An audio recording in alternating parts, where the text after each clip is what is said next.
to understand the reasons for the day's movers and shakers. And get your portfolio ready for tomorrow. Beaming live from the CNBC-TV18 Motilal Oswal studio.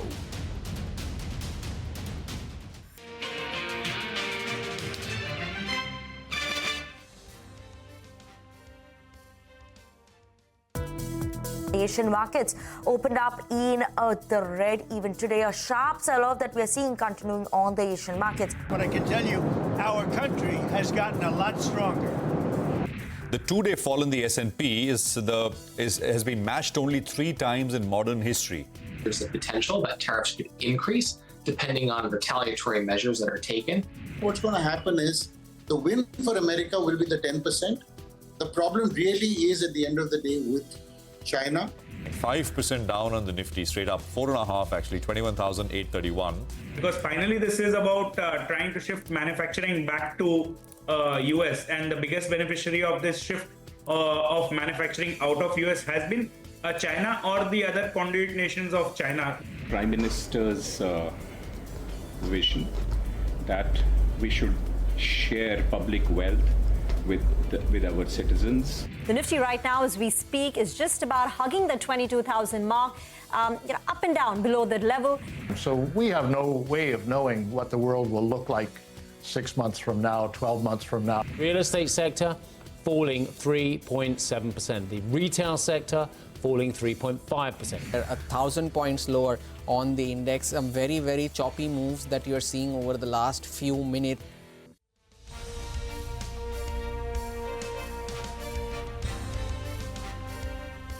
Well, the day so far has been pretty much steady and same and red and bloody red, actually. So no real difference over the last many hours. Although initially there was a fair bit of difference because stocks are off, and from the lows, of course, many stocks are up 5-10% in many cases, but that's always going to happen. But otherwise, there's a big 4% drop this Monday morning as we start the week. We are coming to you from the CNBC-TV18 Motilal Oswal studio, starting 30 minutes earlier, closing bell here. I'm Prashant. With me, my colleagues Surabhi and Rima in the studios, and Nigel is joining us from the newsroom floor. Guys, hi, good afternoon. Hi, guys, afternoon. I just say that 4 looks better than 8 or 13, right? We are at 4% drop. The Chinese markets are down 13, Hong Kong. Japan fell 8. Many of the European markets are down 5-6. So $4 are not bad in that context, is it? Yeah, definitely better than 8, Surabhi. But 4 and 4 is 8. So I think we fell, how much did we fall on Friday? Not 4. No. Friday we were down 1.5%. For the week we were down some 2.5%. Yeah. And now is another 4% today. So let's just sort of see where we really go from here. You know, what we've been trying, of course, to do is to try and get you as much diverse opinion as we can, because I think that's the best way to get at least a framework of how to think about the fall that we have, because there is opinion galore, both global, I guess more global now, because this, of course, is a global problem, especially self-inflicted by the US, which, of course, is resonating everywhere. The old saying, right? US falls sick and the rest of the world catches a sneezes and cold. Catches a cold. You know what I'm talking about. And it's more than a cold right now looking at the screen, I guess. It is a bit of a high fever. But US is not sneezing. It's got like pneumonia. 10% gone on Thursday, Friday, and then today 3-4% down. Absolutely. And so yeah, I mean, let's in that series of our efforts to get more views and opinion and kind of sort of people who've seen lots of cycles and markets for a long time. Let me, in that spirit, welcome in Prashant Jain, who's with us, founder and chief investment officer at 3P Investment Managers. Prashant, great to have you with us here. Good afternoon. Appreciate your time here on CNBC TV18. So, just how you are thinking about the correction that we have. What's the frame? Would you use a particular framework, like, for example, what we saw, like the first trade war in 2000, the last trade war in 2018, or the COVID period, or something before that, and how much have we lost? Where we are? Just your thoughts, Prashant. So, Prashant, let me share with you a few key points. One, India's exports of manufactured goods to US is just around 2% of our GDP, and so the impact should be quite small in that sense, right, of these tariffs. Second, our tariff gap with our key competitors in exports, goods exports like China and Vietnam has actually increased. So it's a small advantage. But in any case, it is just 2%. So I don't think that much is going to change. Now, as a result of what is being done, oil is down. And since US fiscal deficit should move down sharply because of the tax collections that will go up, the bond yields have also moved down. These two should work to our advantage significantly.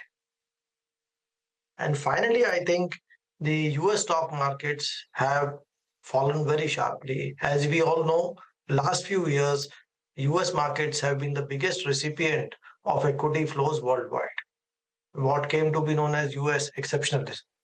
I think this might just mark the change of that trend, because the negative effect of wealth, negative impact on the economy of the wealth effect erosion in US might even lead to some sort of a slowdown.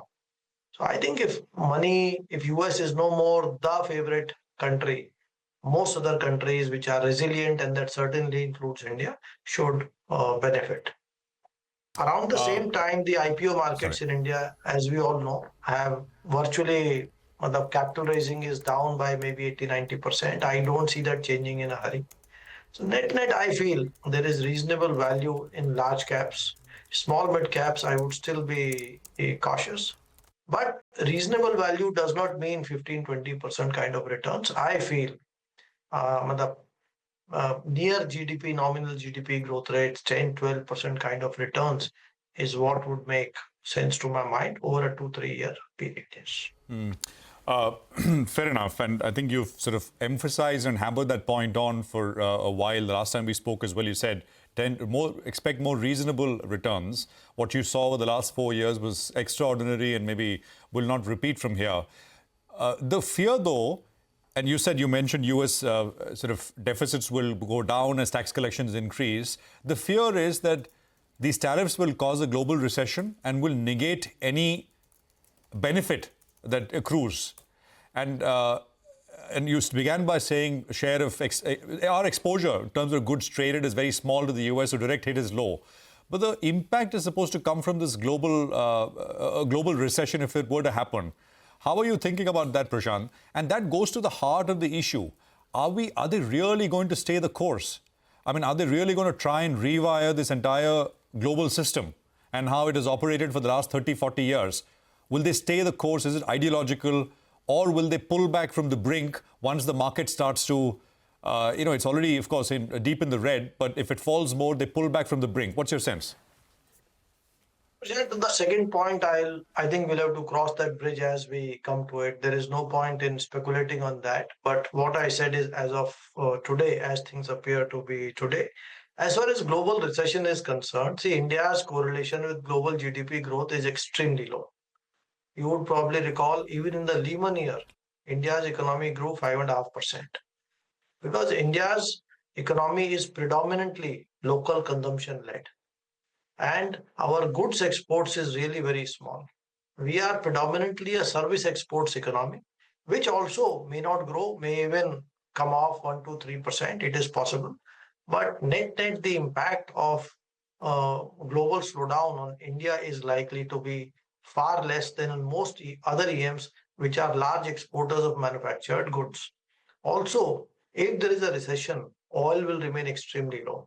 So we may actually benefit more by way of saving on oil than what we possibly lose out on exports of goods.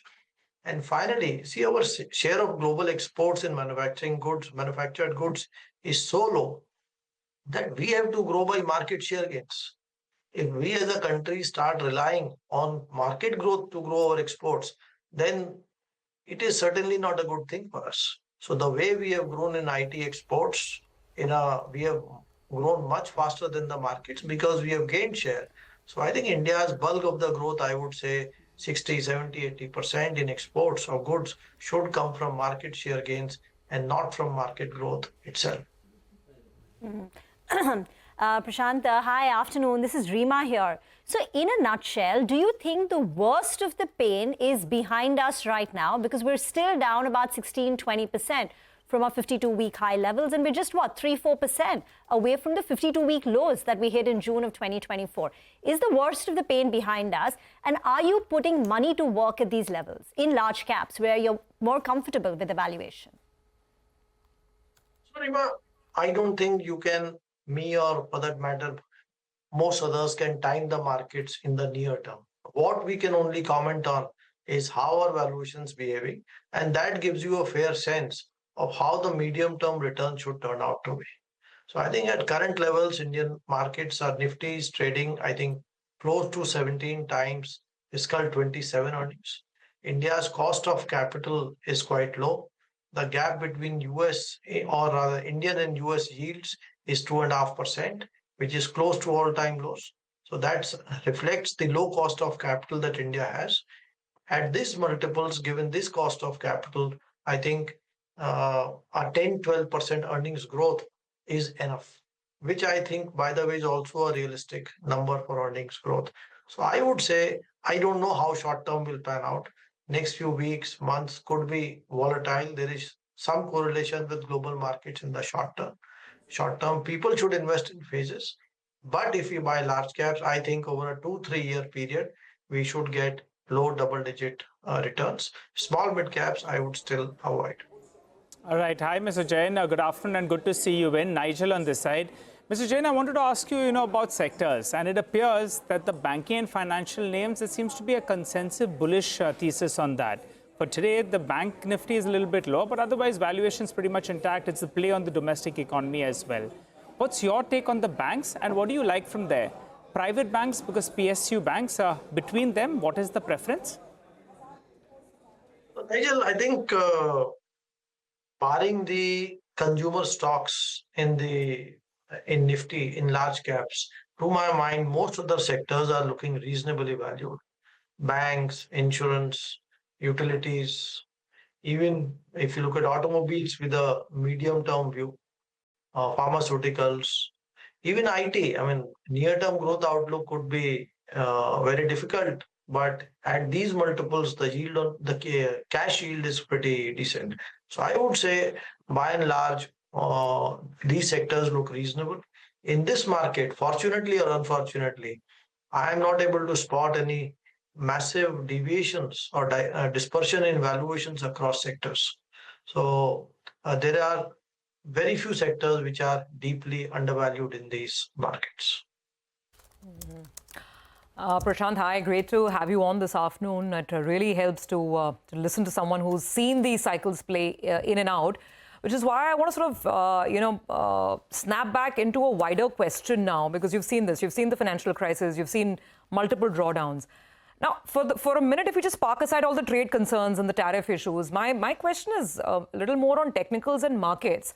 I was reading an article, for instance, in Barron's, where one of their editors, who's also been a stock trader, argued, and we've seen this play out in the past, when markets fall non-stop because they're interconnected, it can lead to other accidents as well. Now there's a non-stop fall. Tonight in the US might be a third day of a non-stop fall. What happened back in 08 was, once things started spiraling out of control, everybody jumped in to save the financial system, from central banks to the treasury, everything. Right now, obviously, it's nothing as severe as compared to that. But is that an outside risk, if something is not announced tonight, to stem the US market rout itself? So I don't think we can guess these things. In the short term, the markets can always overshoot, both on the, like they overshot on the upside some time back. They can move down lower in the near term itself. So I don't think I would be in a position to guess that. But I think as far as India is concerned, we are quite well placed. Our current account deficit is half of what it has been for a long time, because our service exports have done exceedingly well. So in that sense, we are extremely resilient. Bank NPAs in India are extremely low, as we all know. Corporate leverage in India is again extremely low. So I would say India appears to be quite well placed. But of course, our return expectations have to be commensurate with the likely growth in profits. And we must appreciate that India is now a lower inflation, lower cost of capital country. So to that extent, our nominal GDP growth and growth in profits would also be lower. Which is what, the question is, I'm going back to what you said, that if someone buys large caps now, expecting a, 10, 11 kind of a percent kind of a return should be pretty logical. So, should that be the new reality that investors have to digest? I mean, post-COVID, we all got used to at least mid-teens returns, if not more. So is 10% the new reality in terms of realistic returns from Indian stocks? It could be 10, it could be 12, I think, but it should be in that ballpark figure. I mean, you could add 1% of dividend yield. And so I think ballpark, you are right. I would expect that. See, the COVID returns post-COVID were primarily because of the extremely low base of both the markets and of corporate profits. Corporate profits to GDP around COVID had fallen to 1.1%. Currently, they are at 5.5%. So now there is very little room for margins to expand. So it would be difficult for corporate profits to grow higher than the nominal GDP or the top line growth rates of these businesses. And multiples, as we all know, are reasonably fair. So neither is profit growth going to be vastly, is it going to be superior?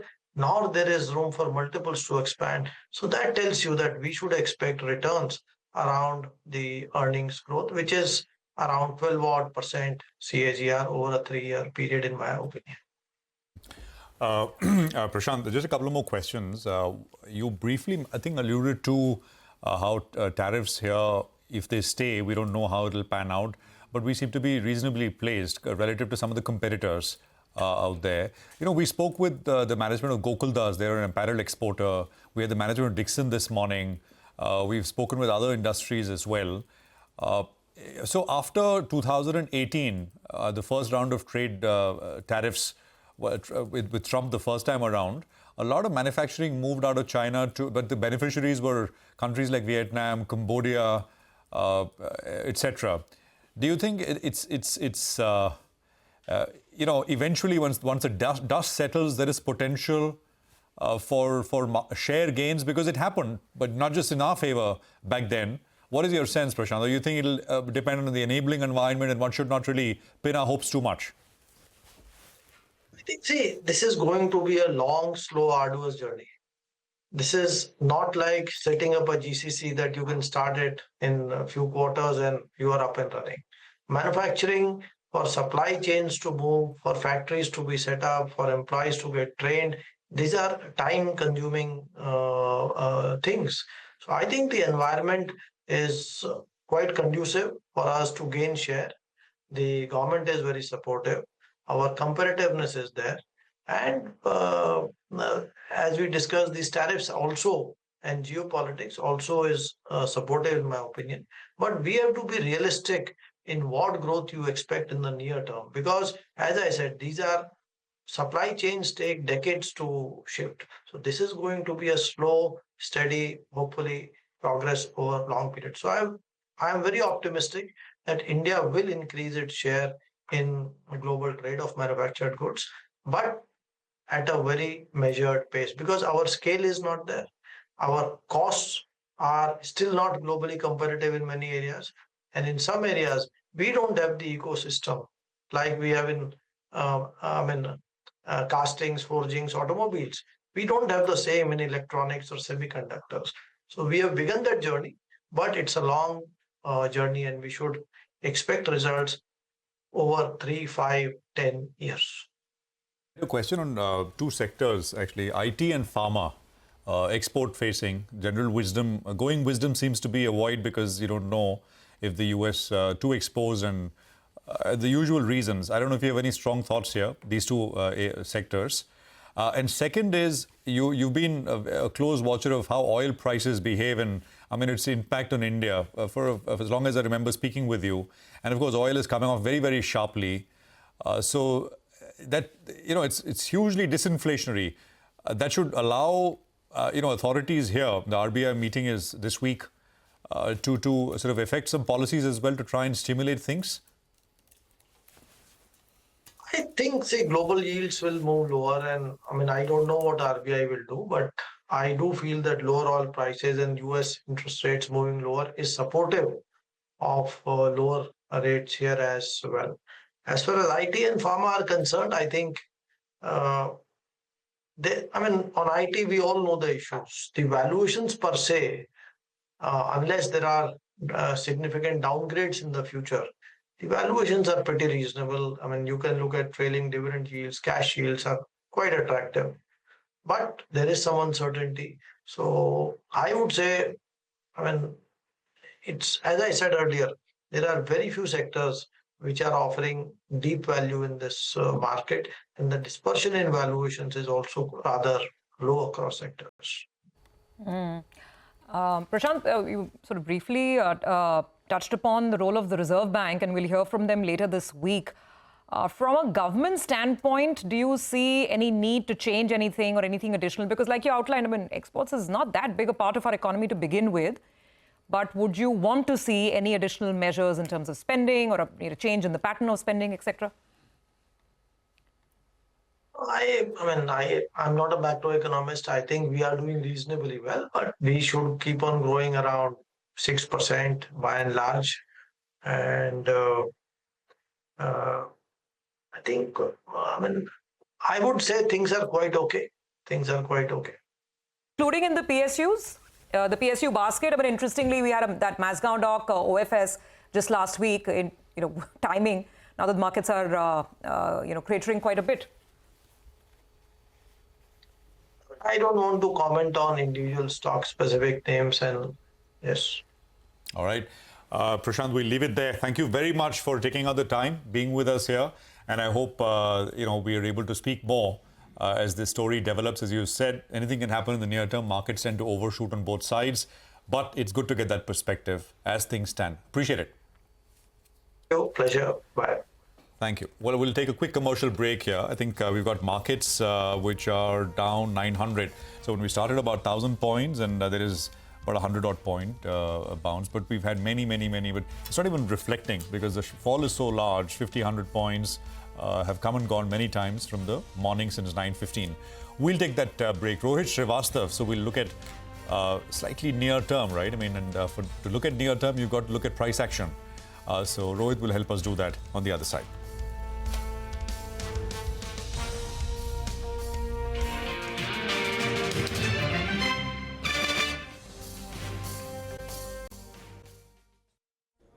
Welcome back. Some kind of a pullback is what we're seeing, particularly on tech names. I think we should pull the tech index up for you. It's still down, but there's been a good recovery from the low point of the day, and particularly in this hour itself. Tech Mahindra, Wipro, TCS, they are the top winners in this hour on the Nifty itself. So some kind of a pullback, well, par for the course. You still have only around 113 stocks that are advancing, which compares with 2,500 stocks that are declining.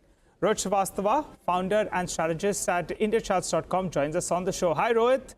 Well, the bears are on top. We've seen a sharp pullback. If you want to look at it on the bright side of things, India is pulling back less than what the globe has pulled back, but still it's a pullback. What are the levels you're looking at on the Nifty from here on? Do you think we're trending lower? If yes, how much more is the downside from here? So I think the first thing we have to do is accept that we have entered a bear market. And that's the hardest part to do because you can continue to justify the previous trends that were going on for very long. Having said that,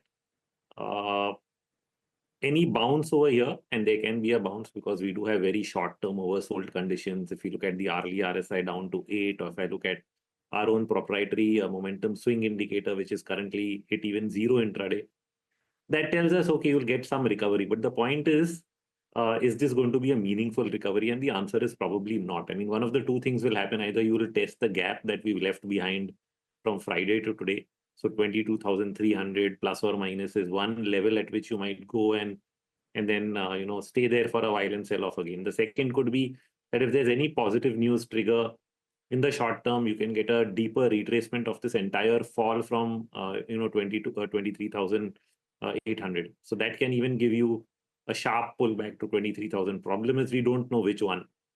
But what we do know and what we do think is that any bounce, small or big, is going to get sold into. Don't anticipate a very big bounce. The odds appear low right now. But a small one is definitely possible. So, people who are looking to sell should probably wait. But this is not a time to really be, buying or even nibbling into the market, hoping that things will stabilize and, life will go on as normal. So I think that part is behind. You should really wait for things to ease out before you start doing that. But be prepared for, some more volatility in the weeks ahead. When we spoke to you just last week, you had indicated that this 22,930, which was the March low, would act as an important support and markets could bounce. Today, we've tested it. We went down to, I think, 22,750 thereabout. But what happens to that, 22,930, which was acting as a support? Is that now out of the window? Yeah, we broke 22,930 on Friday. We closed below it. And we've gapped down. So today we are almost at 22,000 now. So the break on Friday itself was indicative that the potential for it to go to 24,000, which we were thinking, is out of the window. So just that was our stop out level. So we pretty much closed out everything on Friday based on that. But what we are looking at now is, do we really enter? Because that was the bullish trade, which started from, say, 21,900, went up to 23,800. That bullish trade is out. And unfortunately, that advance, so usually if you get an impulsive advance, which in Elliott waves, we say you go up in 5 waves. If that was the case, we could have said buy the dip. That didn't end up happening. Now that means that it's a sell on rise market. Every time you get a pullback, you get a rally, there's an opportunity to sell again, unless something changes in the structure. So the structure is pretty much broken. In fact, on Friday, we also didn't just break daily levels, but we also broke the 20 and 40 weekly averages on Friday. So sort of all the levels that we had gone above were given back on that day itself. And now, unless we really can get back there, I think we should continue to expect that we are in a downward trend. Now, question is how much downside then? So I think all hopes lie on the election low. We made a low of around 21,280 odd, I think, plus or minus few points there. Will we stop at 21,300, 200 at that point? I think this puts the whole guesswork on what is going to happen on the global macro front, because when global macros are in bad shape, then I don't think it's possible to hold that level. That level holding would mean that we are not getting a US recession. We'll sort these things out in a matter of days and the panic will end. So that would help us hold 21,200 and the bull market resumes. But if we are into a bear market, which means that we are presuming a US recession, these taxes remain, and I'm calling them taxes, essentially the tariffs are a tax, cause global trade to slow down, which is what most economists have started to anticipate, then it's not possible that you will hold 21,200 also for long, and you start anticipating levels below that. So levels below that would mean if we say 38% retracement of the entire COVID bull market, it gives us something like 19,800 on the downside. So we will slowly start opening ourselves up to, much lower levels moment we start anticipating that this is going to head into a recession. Ouch, ouch. That's scary, Rohit. That's really scary. No one wants to think about the 38% retracement of the total COVID bull market. But you're right. I mean, we need to be aware of all possibilities. So, okay, let's just rewind back to what you've said. What you've said that at least for traders, sell the rallies is a good way to go till there's further clarity. And who knows? Tonight you get a statement saying tariffs are on hold. We are going to negotiate for the next 2-3 months. It'll be a very different market tomorrow morning, right? So till we get that clarity, you've illustrated what traders can perhaps best do, sell the rallies. Now, for those who are looking at this market from an investment perspective, I'm talking about at least 1 year, not too long, but let's say they want to invest, they're not trading.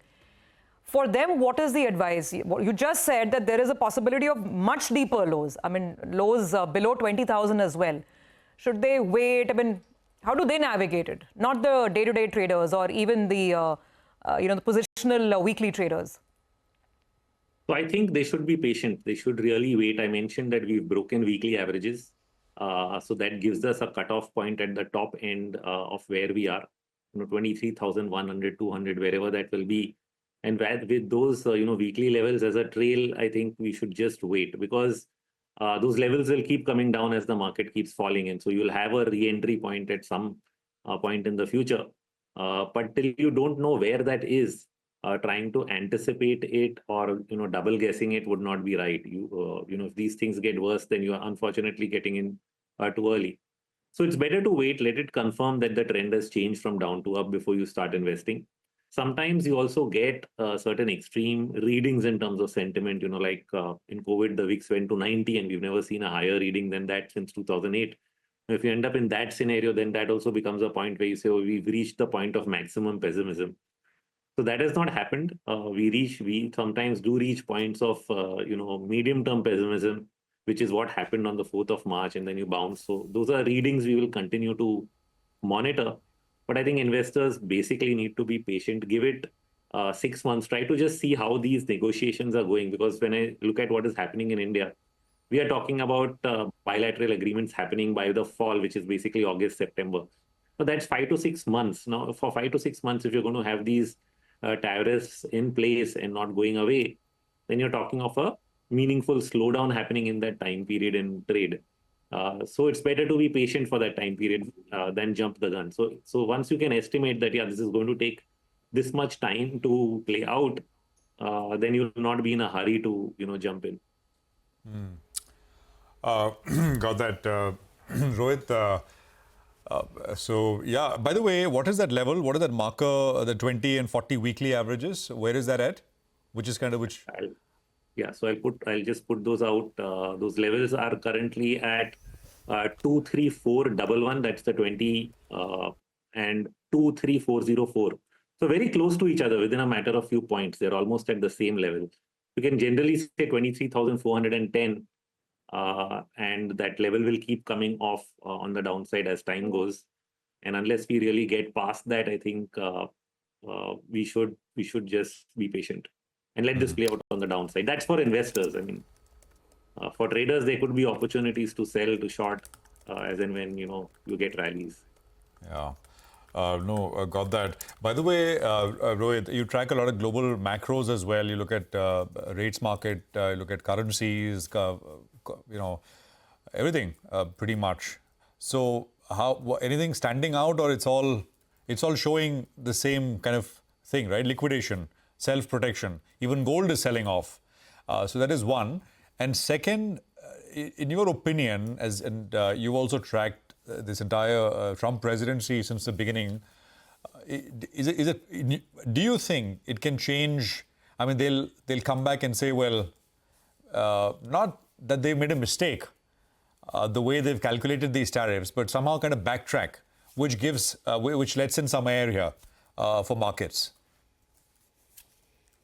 I think only if there's a lot of domestic pressure. I'm surprised that the tariffs, which are a tax actually on American citizens in terms of their cost of living, are not protesting the tariffs internally. So if there was an internal protest, probably he would be forced to back off. Right now, that doesn't seem to be happening at scale. And he's actually talking them into being patient and letting things play out the way he wants to. So then that just leaves us with assessing the macro factors. I mean, a lot of people have tried to justify that this will result in a lower dollar and higher bonds, which means lower bond yields, which can be a good thing. Now, put this in two scenarios. If you asked me a month back, I was talking about, these same factors being positive for the market because money was shifting to Europe and China. So the difference is basically between a US slowdown and a US recession. So if you get a US economic slowdown, it means that stocks can be volatile but remain elevated. At the same time, money can move out of US into other markets because you have a weak dollar and low interest rates are favorable, and you have stimulus happening in Europe, now even in India, where we are increasing liquidity. So money can easily flow into these markets and they end up doing well. But when you talk of a US recession, the same factors are there. Bond yields are coming down, you have a weak dollar.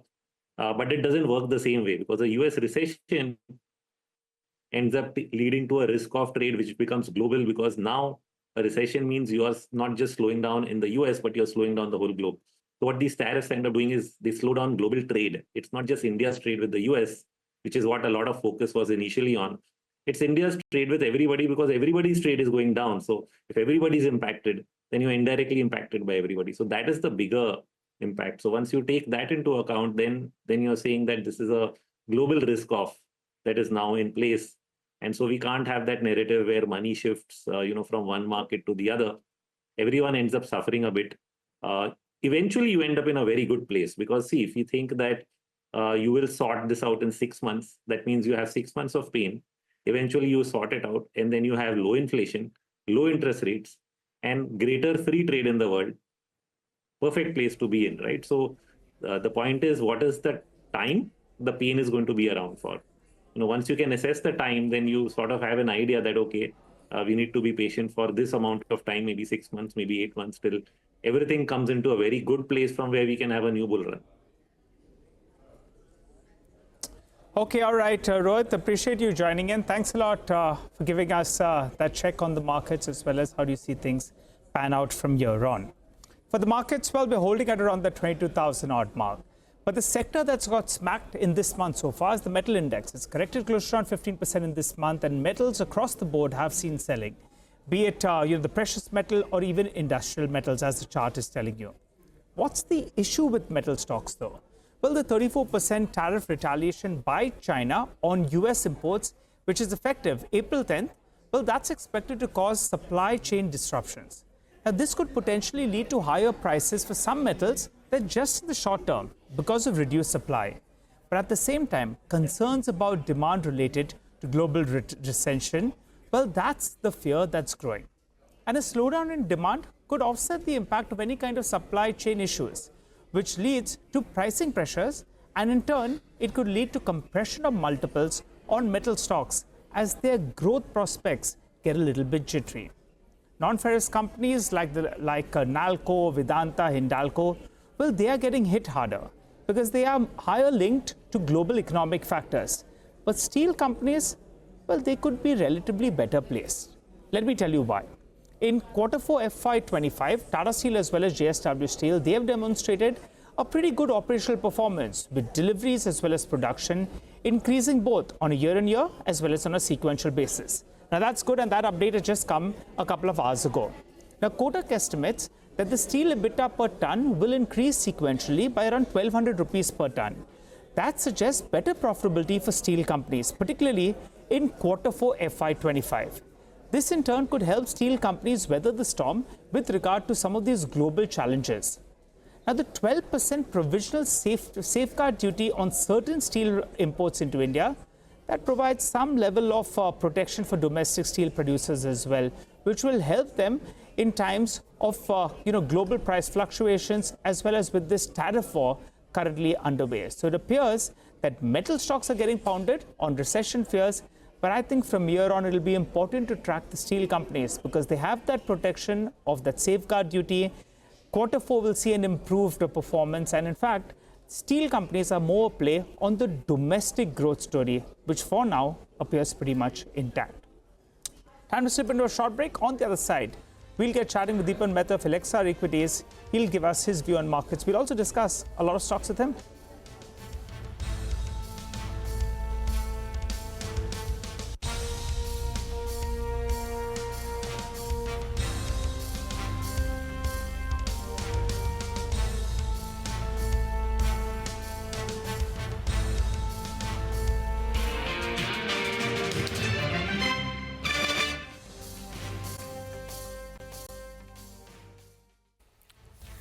Welcome back. The Nifty is just above that 22,000 mark. From the day's low, it's managed to recover nearly 250 points. So how should you position yourself in the last 45 minutes of trade?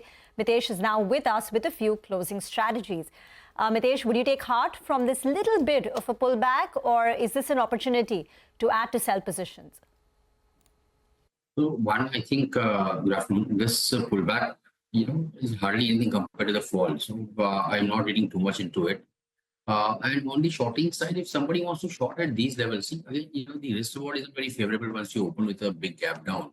So the idea should be to trade and, take bearish positions via put option or put option spreads. So I think that's what I've been advising. Get into some put spreads, buy the 22,000 strike put, sell the 21,500 forward strike puts, and disclaimer that we have some positions with invested interest. But I think that would be a good idea to trade because shorting futures over here means that, a volatility some kind of pullback in the volatility could see the stop loss being triggered. So trading futures in this scenario is not something which I would recommend. I think since you have options as an instrument available, I think that's the way to take things forward. On the stock side, I have one buy and one sell. Divis is a sell with a stop at about 5,270, 5,280, and a target of around 5,100 can be looked at. And the other one is delivery, which is news driven, but again, the price pattern is also positive and the breakout is also there. So buy here with a stop at about 264 for targets of 280. Okay, let's get to Trent. Still is the top Nifty loser today on the back of the Q4 business update. Growth has slowed down compared to historical levels and valuation still high. Mangalam is here with the numbers. Well, it is a perfect storm for Trent. If you look at it, you know, the stock is down today on account of three factors. One, market itself is weak. Secondly, the company's fourth quarter update indicated slowdown versus its previous quarters. And thirdly, the valuations of the stock are at extremely high levels as well. So if you look at it from a reportage standpoint, you know, their fourth quarter update suggested that the company's revenue grew at around 28%. Now, in normal times, you would say that 28% in a weak consumer environment would be good, but that's not the case for Trent, because over the last 5 years, the company's revenues have compounded at around 35%. Last 3 years itself, the revenues of the company have grown at 80%. And in the first 3 quarters of this financial year itself, if you look at it, you know, the revenue growth has been much higher than 28%. In fact, FY25 revenue growth for the company has been at 39%, and as a result of which this 28% is actually a lot lower than what the company has been doing in the past. Yes, they've added more Zudio stores than Westside stores and more Zudio stores than what the street was anticipating this time around. But remember, higher store additions do imply that for the near term, there could be an impact on their same store sales growth as well. And like-for-like growth for Trent this time around, analysts are expecting could be anywhere between 3 to 4%, which is a lot lower than what the company has been reporting in the first half of this year and the third quarter as well. Despite the decline in the stock price today as well, from the peak at which the stock was trading at 120 times, now it's trading at around 82 times 1 year forward price to earnings. So not particularly cheap, and slowdown in growth is something that the street does not like. Got that. 15.5% lower on Trent. IT is still down. It lost about 8-9% on Thursday and Friday combined. Today at open, it was down 6-7%. From there, it's managed to pull back, but still lower by 3.5-4%. Its YTD fall stands at more than 25% now, one of the worst performing sectoral indices. Now, Kotak has come out with a report today. When do IT stocks bottom out in the case of a recession? Remember, their base case is not that the US economy and developed economy is going to a recession, but if it does, then what's the extent of downside for Indian IT companies? So first on growth, they're saying that if there is a recession, Indian IT companies' top line will degrowth. We're looking at revenues declining by 2 to 5% in FY26 and posting a very modest growth of 1 to 5% in FY27. So the top line gets hit very badly. Secondly, they're saying that margins could come under pressure. So margins, according to their estimates, will also compress. 1, because the top line has shrunk, so no operating leverage. 2, pricing pressure. Maybe clients will ask for some sort of a discount. And 3, the rupee may appreciate, and that could act as a bit of a negative tailwind. And therefore, in such a scenario, which could be the bear case scenario, according to the math, Indian IT companies could face a downside of 19 to 35%. So for TCS, Infosys, HCL Tech, compared to Friday's level, the downside could be as much as 20%. But for some of the mid-caps like Persistent, a rank outperformer, the downside could be as high as 35%. Their target price is just at 3,010 for Persistent in a bear case scenario. For Coforge, again, 20% downside, Emphasis 30%. So some of the mid-caps may bear a larger brunt of the selling pressure. But again, this is not Kotak's base case. They're saying this is the bear case, that if the US economy tips into a recession, how low could Indian IT stocks go? Dipan Mehta is now joining us on the show. Dipan, you want to come in? Do you see the likelihood of this bear case playing out? Yeah, good afternoon, Rima, and thank you for having me on your show. So since morning, I have been seeing a lot of correlation and a lot of 2008, what we saw, a lot of similarities over there. And I think that the bear case also which they made out is quite bullish, if you ask me. Because if this is going to be the scenario and these are going to be the tariffs, then we're in for a long recession globally. And that's going to affect IT companies, whether they sell to US or Europe, doesn't matter. and you could have serious negative growth rates for these companies as well. So I would say that even the bear case is quite rosy if this is going to be the scenario going forward. Okay. Dipan, we've had 2 days of a fall, 1.5% on Friday. And today we're down close to about 4%. What have you done? Nothing actually, because we were trying to get positive on the market and constructive, but now this particular event is equivalent to what we saw, the Lehman Brothers collapse and the subprime collapse, what we saw. At that point of time, the banks and the financial services, they were completely paralyzed. And what we are seeing now is that the global trade is completely paralyzed. And in both cases, we had a long and a deep recession. Other than 2008. So I think something similar will play out just now as well. And it's all right to say that India is insulated and a lot of Indian companies are focused on domestic consumption, are India-centric. But end of the day, the sentiment will get soured completely. And even if overall global P multiples are falling, then there is some correlation to our P multiples as well. So although you may not see so much of a dent in the corporate profits for the domestic-oriented businesses, certainly their valuation multiples will compress.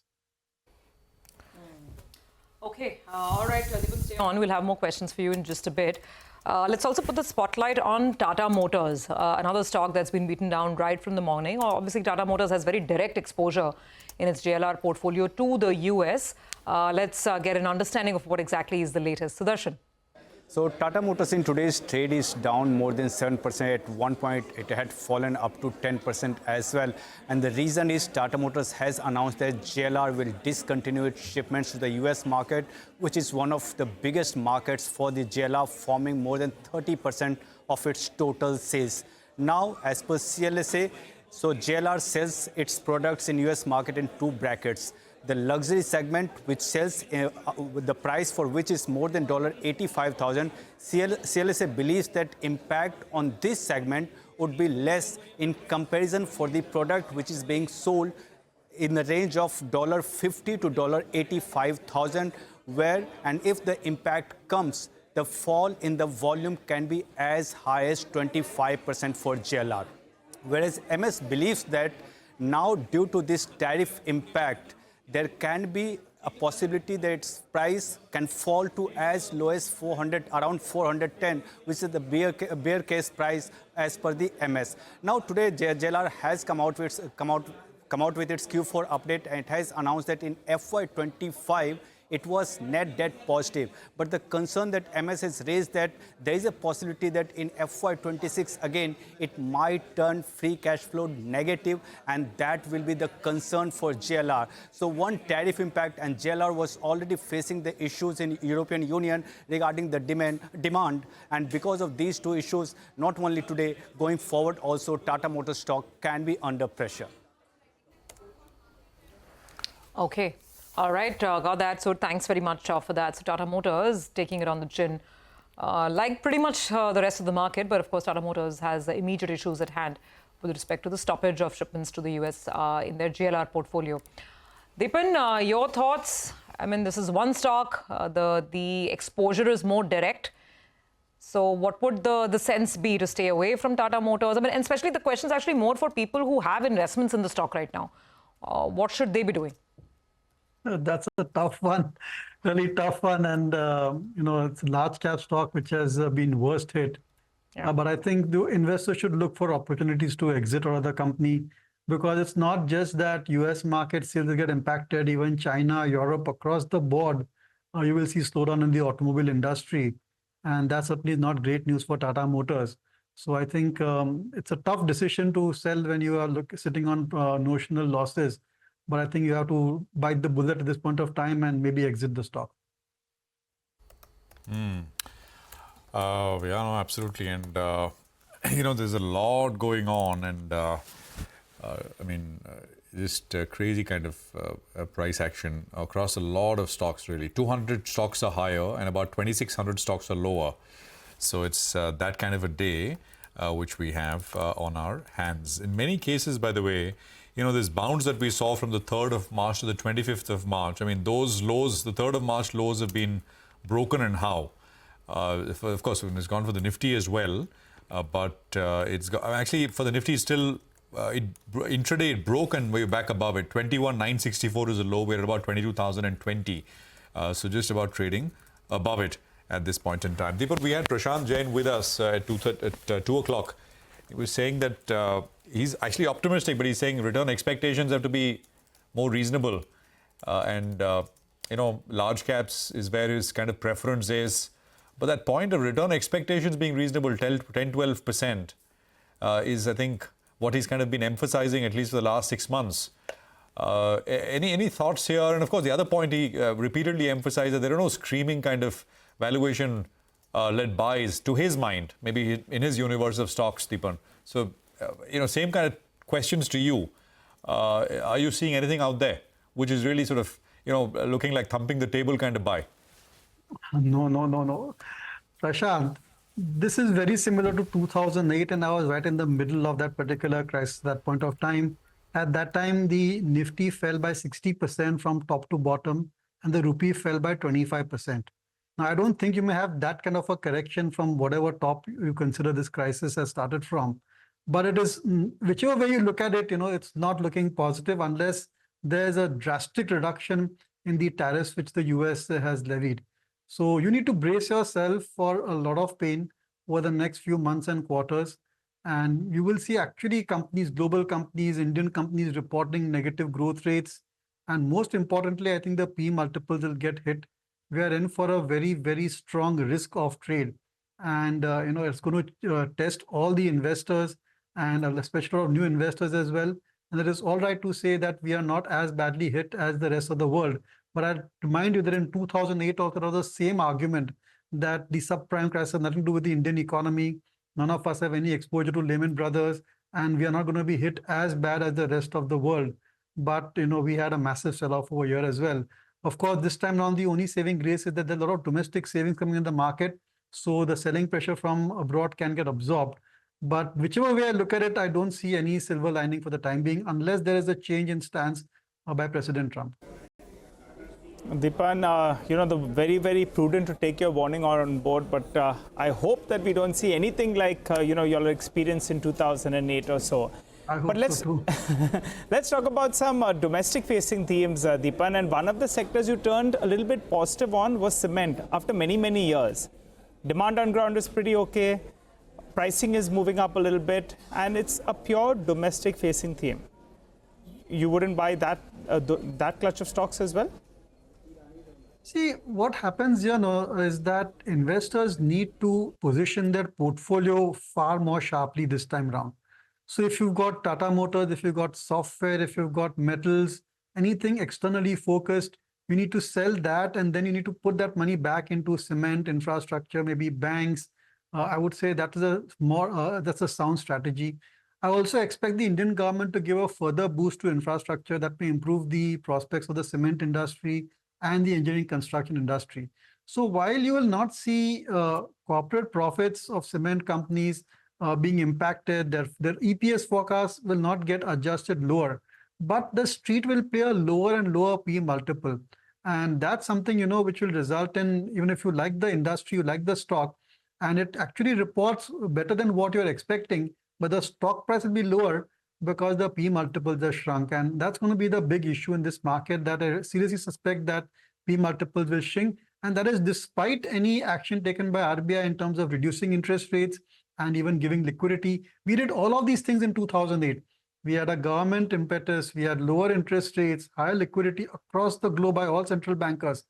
But then the P multiple kept on decreasing because the sentiment is also what is a very important play when it comes to valuing stocks. So although you may have the companies probably not get affected, but the price, I'm not so sure.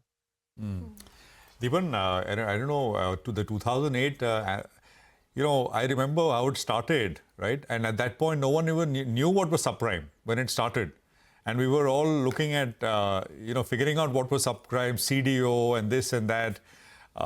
Here, it is it's well understood in that sense, right? I mean, what's at least, not that it can't have a very negative impact, but is that parallel appropriate, Deepan? Or are you just using that as what can go wrong? Prashant, one thing, which is not understood and not adequately explained is the fact that these tariffs are way beyond anybody's expectation. I mean, you know, 5-10% was manageable. Correct. These kind of tariffs, they will just kill industry across the globe. I mean, I don't know, just to be you know, very frank about it, right now, with 54% tariff from China, all Chinese exports will come to a standstill. So what happens to China? At 27% exports from India, what will happen? All exports to US will be standstill. I mean, you talk to people in the gems and jewelry industry, they don't know what to do because just can't export. No, That's a huge employer.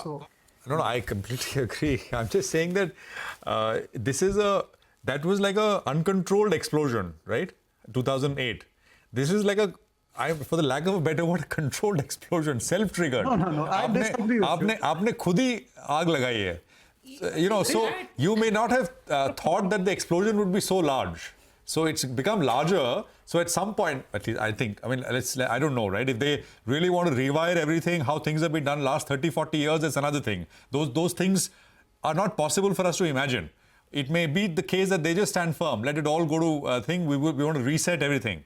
Then who knows? Then what you're saying is possible, right? Deepan? You could argue that way that, you know, we were in completely uncharted territories back in 2008. We hadn't understood the interconnectivity of all the banks and who holds subprime. I mean, who would have thought that English banks would own subprime mortgage? So a lot of discoveries came afterwards. Sure enough. But at least we are wiser from then. And we know for a fact that, you know, such events, such tectonic events lead to a global slowdown. And at that point of time, we were entering that particular crisis on a high in terms of global GDP growth rates. India's GDP was 9% growth rate. US was growing at 2% plus. And it was like a pure and it was like a complete upcycle. We are entering this particular crisis at a time when already growth across the world, including India, was slowing down. So there are certain disadvantages compared to 2008 as well. But look, you know, these kind of tariffs are completely unsustainable. And they're going to have a massive impact. I think we should get more and more industry leaders to come and see what is going to be the impact on their revenues going forward. And that more and more of that will come out in the next few weeks and so and dampen the sentiment even further. Absolutely, Deepan. I take your point. And the thing is, they will definitely break, business or industries back. But first, they're breaking the financial markets back. And hearing you, because I mean, a lot of us who were around still reporting and commenting at that time, 2008, you can't help but remember, that time, and one would only hope that time it was a financial crisis that resulted into finally an economic sort of recession. Now, this is supposed to be the other way around. There are talks about a recession, but much before that, markets are reacting in a very, very fierce way. And one just hopes that this doesn't, end up into a freeze. Take your point completely, Deepan, on that. Yeah, and back then, right, we've seen financial institutions collapse, right? It's happened in the past. But there's always a known playbook. The government steps in and can reflate the economy. But what do you do when the government itself has scored of a self-goal in this case? Who will come to the rescue, right? What's the solution except them? Absolutely. Reading my mind, Reema, this is exactly something that we were debating and discussing in the mornings. Back then, it was all hands on deck. From the treasury to central banks, and you had, these connected lines between central banks flooding the liquidity. So finally, they got their, heads and arms and legs around it. Now, no one knows who's going to blink first, who's going to step back. I think so in that sense, it's different. My only point is that I think it's next 10, 12 days, I think. It'll be, and anything can happen. I mean, as the Prashant also said earlier, that markets overshoot, undershoot. But, in a reasonable, frame of mind, because as I said, if they want to reset everything, destroy WTO, destroy free trade, destroy everything, then it's okay. But that's then it is possible. Caveat is reasonable. Correct. In a general, what we can think and what we can understand. Or you take him at face value. That is all okay. Market should crash. But so I think at some level in the next 10, 12 days, it should. We will find a way to kind of, they themselves will find a way to mitigate the impact and kind of convey that, well, we want this done, but maybe, pull back a little bit the way it is done. And like you say, and one only hopes, my limited point is that in whatever little experience I have on reporting on this is that if financial markets keep falling endlessly beyond a point, they are interconnected. And I was reading somewhere that, it's not so much bank lending. Banks are far more regulated in the US. The private credit market in the US is the new wild, wild west. So you do not want things to spill over. There's Scott Bessent. I mean, there are people there who know this in and out, and hopefully at some point in time, better sense would prevail. So this doesn't turn up into a financial catastrophe, one feeding into the other. All right, Deepan, thank you very much. Take all your points on board, and we are waiting with bated breath. Need to take a very quick break. Come back on the other side, and more opinion coming your way. Jigar Mistry of Point Capital will join in.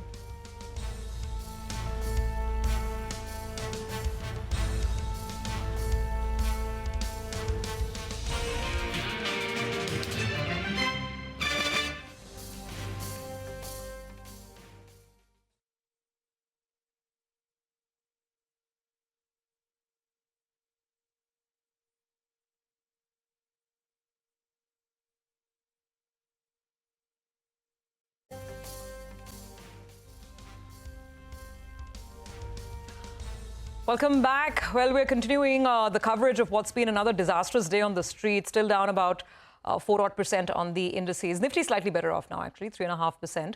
It'll be interesting to see the flows picture. Have domestic buyers chosen to come in and use these attractive levels to buy in? Jigar Mistry is with us, so let's get some thoughts in. Jigar, thanks so much for joining in.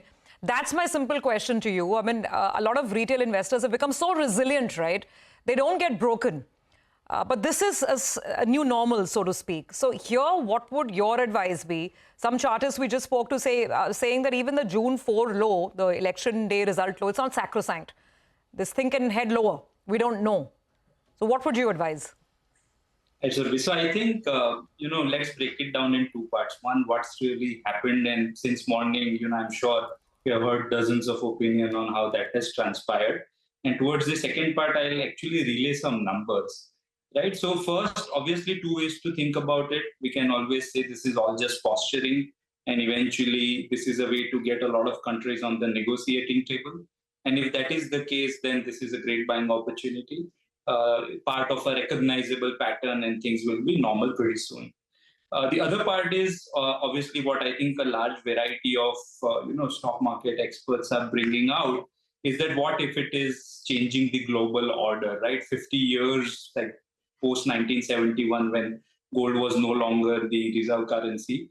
Post that, dollar has been the backbone of everything else.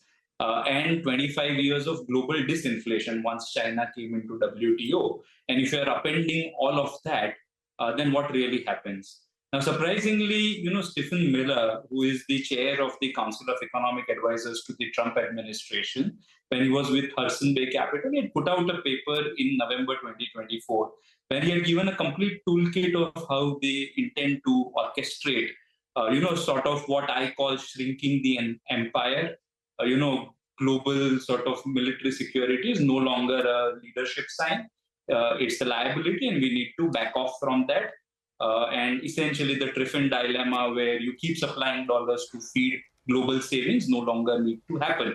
And if that is the case, then I would think nobody really knows how this transpires. And it is that uncertainty rather than, what really is going to happen. The worst case could not be worse off from here. But it's that uncertainty which I think is troubling a lot of people, in which case we just need to sort of wait and watch on how this plays through. Now, to the second part of your question on how does this stack up with numbers, so I'll give you a very clear picture here, right? So if you looked at, say, a 5-year or a 10-year rolling return, it might surprise you that the EPS and share price growth, whatever index you take, and companies with long enough trading history, the numbers always align. By September 24, however, the small cap index earnings growth on a 3-year CAGR was 14%. The share price growth was 26%. So there was a 12% compounded, for the lack of a better word, froth for 3 years that was built in.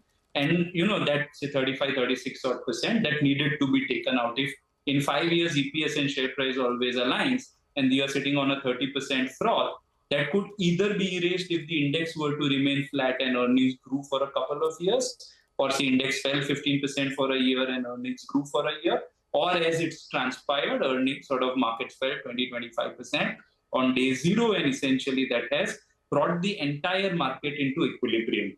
The only point we now need to consider is that when you pulled the sort of pendulum so far to the right, does it actually stop at the equilibrium, or it needs to go in the other direction for the equilibrium to establish in and of itself? So I think some amount of corrections, a lot of stocks could then come into reasonably decent pricing potential. Obviously, as I said, the caveat is that we need to see if they are not really trying to upend the global order. Jigar, so Jigar, sorry to come in over there. We're just trying to squeeze more questions. So short point is, are you buying now or no? Have you bought today? Or is it better to keep the powder dry? Very small. So you remember, right, September, October onwards, we have kept crying that the valuation stocks are not making a lot of sense. And therefore, we were extremely defensive. January, February, when the markets fell, was a reasonably good time for buoyant capital as a fund, relatively speaking, obviously. And we were still sitting on a reasonable amount of cash. We are not deploying very aggressively. I think we have taken sort of just a few positions today. But I think next few days, if the things continue to remain very bad, then we will get into it as we speak.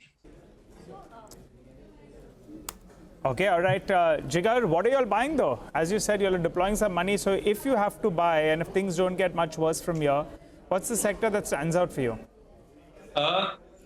Nigel, so basically, obviously the sectors, now obviously this is the first order impact, right? When I mentioned that India is relatively better placed with inward-looking sort of inward-looking economy, then obviously sectors that are inward-looking, to some extent banking connections are not that wild. Cement is very interesting. So all those sectors, pharmaceuticals, I don't think there is a big impact there. Obviously currently exempted, but even later, we don't think there is a big impact there. So those are the sort of sectors that we like currently. Jigar, what you'll purchase right now is from the cash, your existing cash holdings. What about the clients whose money you're managing? Are they willing to buy the dip right now? Are you getting inflows right now? You know, that's the first point. And then come in on tech, because I remember a couple of months back, you were a bit bullish on large cap tech names like an Infosys, HCL Tech. Right, so yes, continue to get a lot of flows. Obviously, sort of this is part of the communications that we were having, that eventually we don't know what triggers a fall, right? Because until 6 months back, the whole idea was that you will, the domestic flows are so strong that even if FIs turn seller, it will largely impact only large caps. And it doesn't sort of matter why, where or why the small caps would function. And therefore, you should keep buying small caps. And then the argument was that, we'll only know the trigger in hindsight. It is very difficult to make up what has actually transpired over the past couple of days. But because of that, I think we were sitting on war chest even at the client levels. And I think some of that is flowing our way as we speak. On the second part, no, tech is not really sort of, if I remove a couple of stocks which are fintech, then tech for us is nearly zero. Okay, all right. And Jigar, stay away from metals, right, in global uncertainty? No, Nigel, I think the only thing that looks interesting here, because see, even if dollar depreciates, everybody needs to de-dollarize in certain ways, right? So metals could look greener. Probably the only other thing on a lighter vein in the market today is the green jacket that you are wearing, and metals could join that.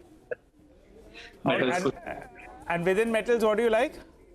Non-ferrous, I think, is rather interesting. So there's one company that we own there. The one that's going for the special situation?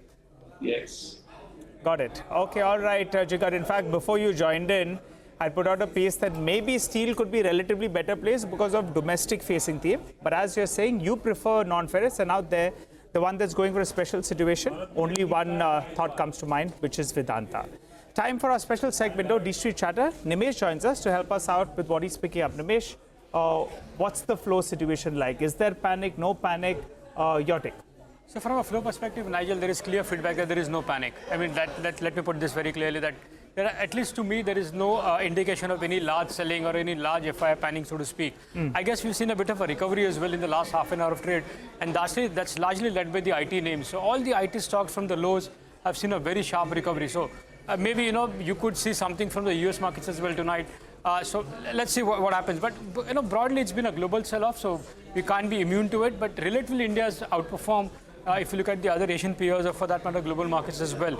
I guess, as I said, flows, there is no panic as yet. But, over the next 2 days, all eyes will be on, is there any further clarity on reciprocal tariffs, whether that's getting, implemented from 9th or there is a deferment or whatever. That's going to be a big trigger for global markets to watch out for and for India markets as well. And, every market is oversold, Nigel. And maybe in that case, you'll see a very sharp short covering rally as well. Even if you look at India market today, the recovery started from a PCR of 0.65 and now it's moved to 0.72. So clearly that's been a very strong indicator that around 0.65, you see a bit of a pullback for India markets as well. So maybe watch out for that. Even from a flow perspective, I understand some domestic mutual funds have done some nibbling in large cap stocks today. So again, the DI number could be quite interesting to watch out for. But from a HNI perspective, I guess everybody seems to be in a more like a protection mode. So they are either not buying or they're looking to buy the defensive name. So that's the broad sentiment as far as markets are concerned. But your first question was on flows. Clearly, there is no panic selling from larger FIs. Well, that's right. And that important technical indicator, right? Rarely it goes wrong. When the PCR falls around 0.65, that's from where we see a bit of a bounce. By the way, just need to focus on the screen because the government has gone ahead and they've increased excise duty by 2 rupees on both petrol as well as on diesel. We'll try to get you further clarity with this. But that's the big breaking story that's come in at this point of time. Nimesh, we'll get back to that. But tell us, what about the top stocks you're tracking? Okay, in terms of individual names, as I said, there is no panic selling and some bit of buying as well. So a couple of stocks which stood out for me was one, Indian Hotels and Indus Tower. Both are under pressure because of global sell-off, but broadly at lower levels, there is accumulation happening and there is buying happening in select names, and these two stands out in terms of buy flows today.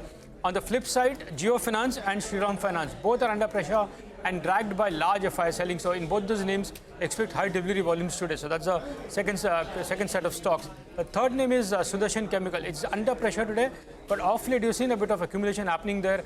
I understand a leading long-only global fund and a domestic mutual fund have been accumulating at lower levels into Sudarshan Chemicals. And the last name is Bajaj Finance. Again, there is price limit buyout, this is what I understand from larger FIs today. So, as I said, in select large cap names, there is nibbling happening, and some of those names stand out, which includes Bajaj Finance as well. All right, the news at the bottom of the screen, Nimesh, thank you very much for that, is clear. The government has increased excise duty by 2 rupees each on both petrol and diesel. Remember, oil prices have fallen very, very sharply recently. And, the government has stepped in with an increase in excise straight away.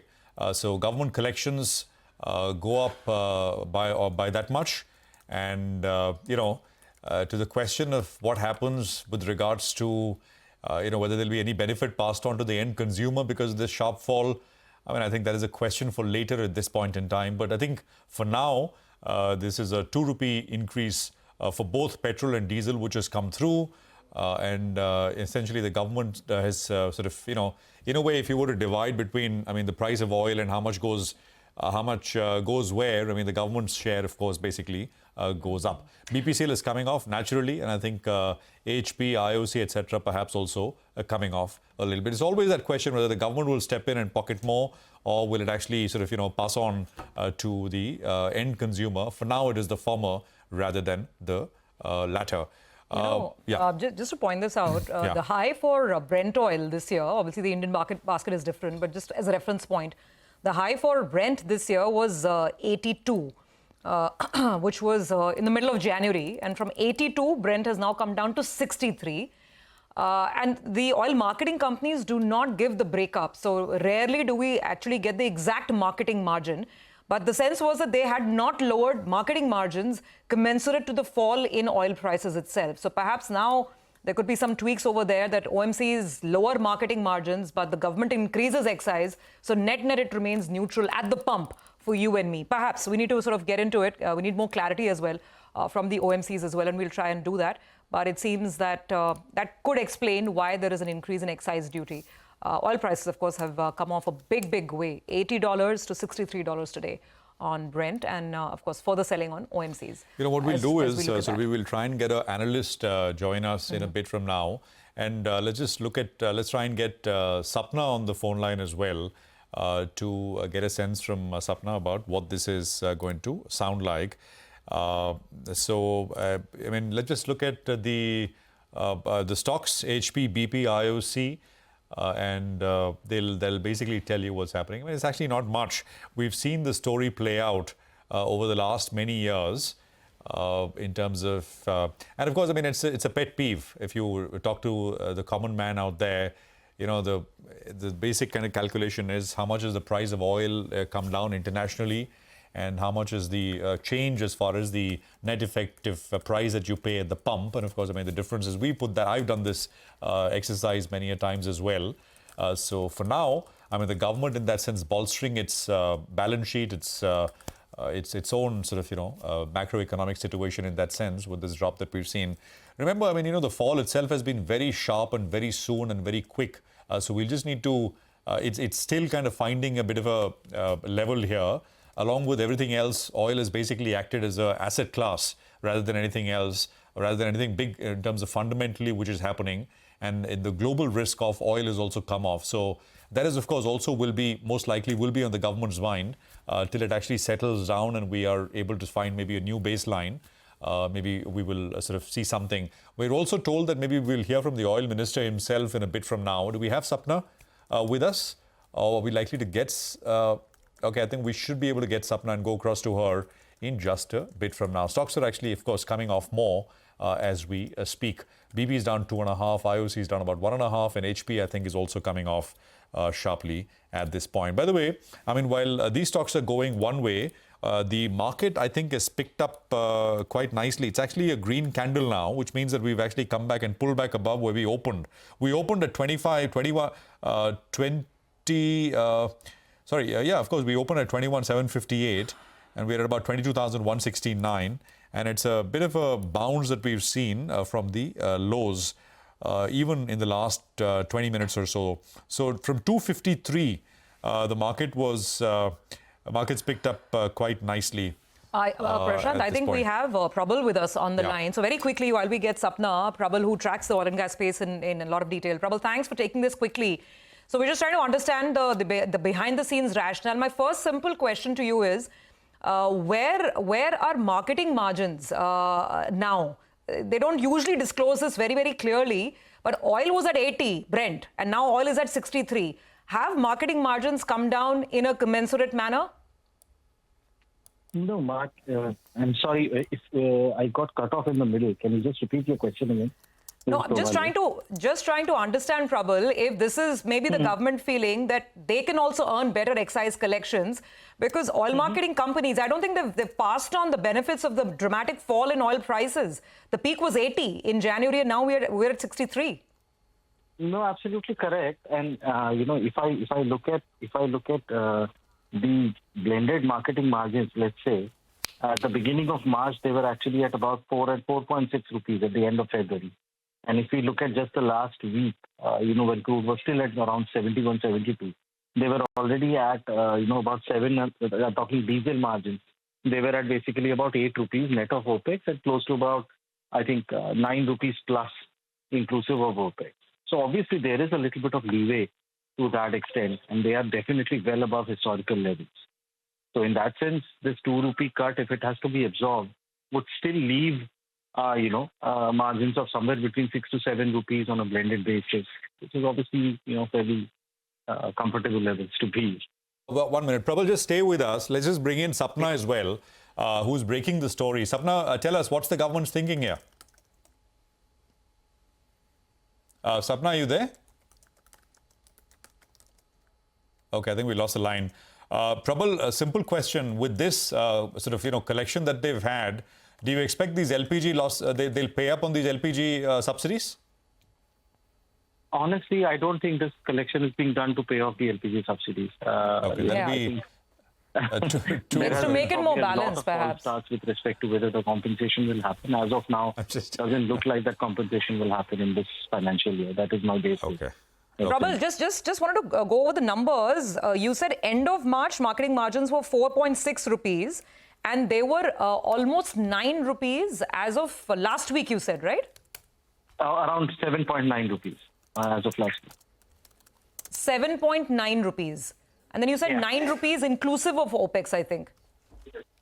No, yes, 9 rupees inclusive of OPEX. We tend to look at it by removing about 1.6 rupees a litre roughly on a per litre basis when we look at margins.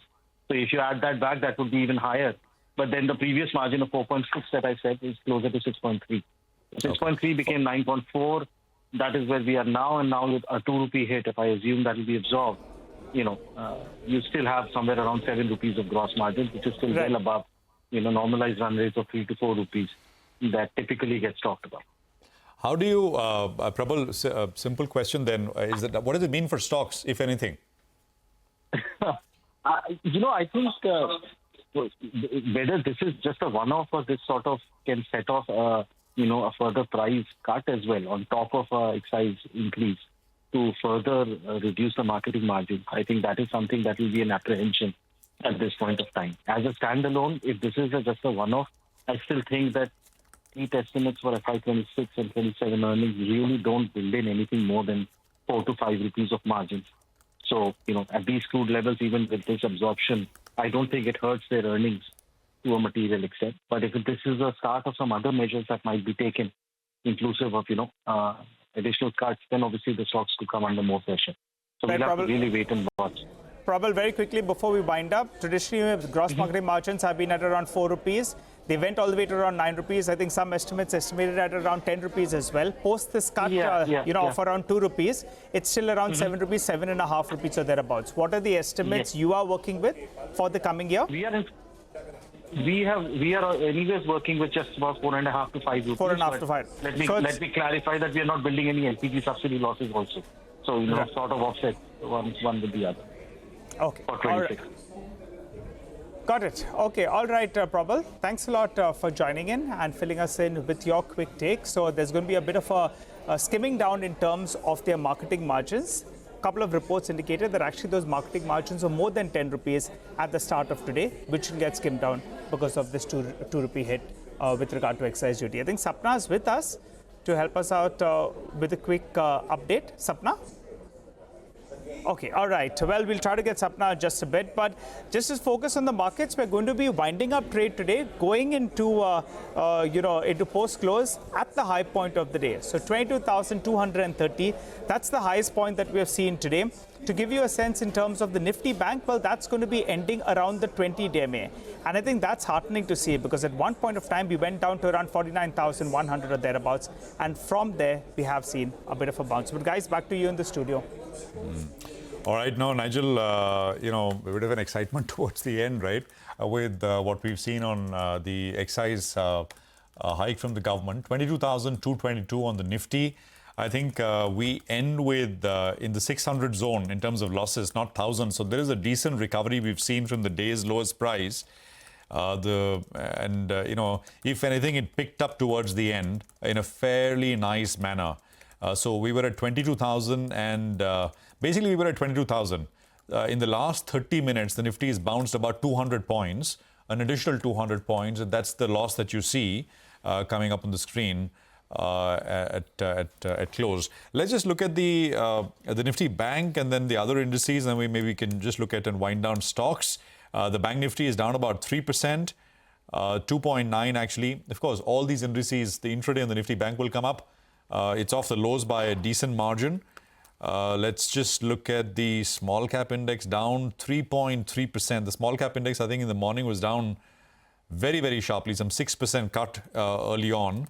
So here as well, there has been recovery. And of course, the mid cap index has also come off about 3% from the lows. We end with 3% cuts.